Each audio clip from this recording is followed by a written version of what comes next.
Schoolwork, prom, graduation, you know, it's the stuff most high school seniors think about. But 18-year-old Constance McMillan will be talking about it all with, the President of the United States.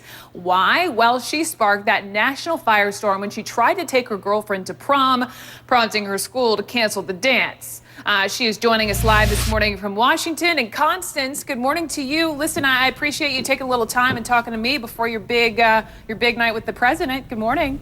Good morning. Let me first ask you, when you look at everything that's happened since this story broke, that really broke nationwide, you're meeting with the president, you're going to be a grand marshal of the New York Gay Pride Parade coming up, but would you trade that all in if you could have gone to the regular prom with the rest of your classmates?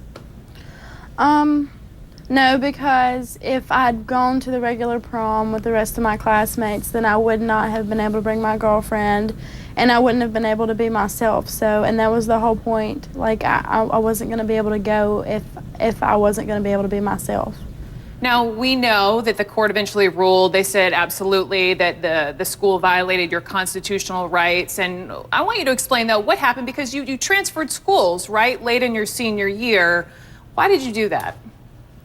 Well, I started doing my work from home because it was really hard for me to go to that school because of how the people were treating me. It was just really hard for me to finish school there. What were they doing? What were they saying to you? I mean, it was hostile all the time. There were rumors flying around about me every single day. I heard a new rumor, and it was really, really hard to concentrate in an environment where everybody's being really mean.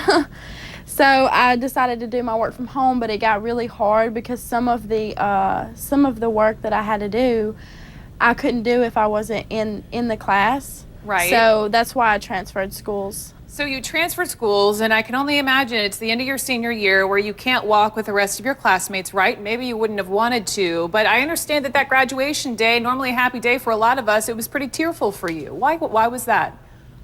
Well, it was I didn't want to walk, but I did for my parents.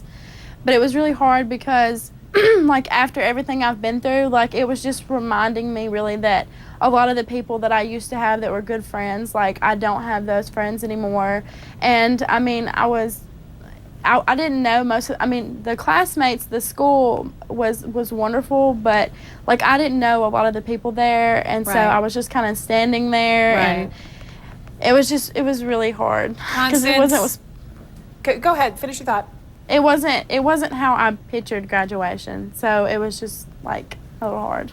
Well, I understand you're going on to college, and before I let you go, for people who are watching and watched your story the past few months, what have you taken away from this, and what message might you have for maybe some other teens who are suffering in silence?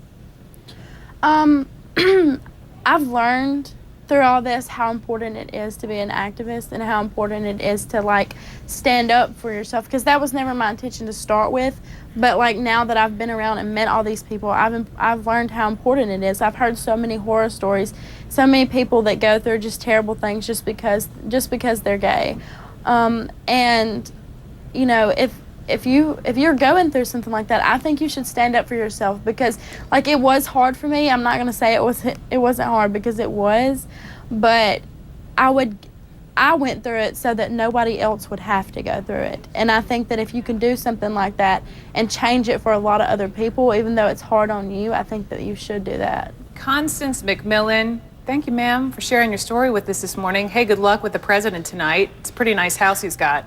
And thanks for sharing your story. Good luck with college.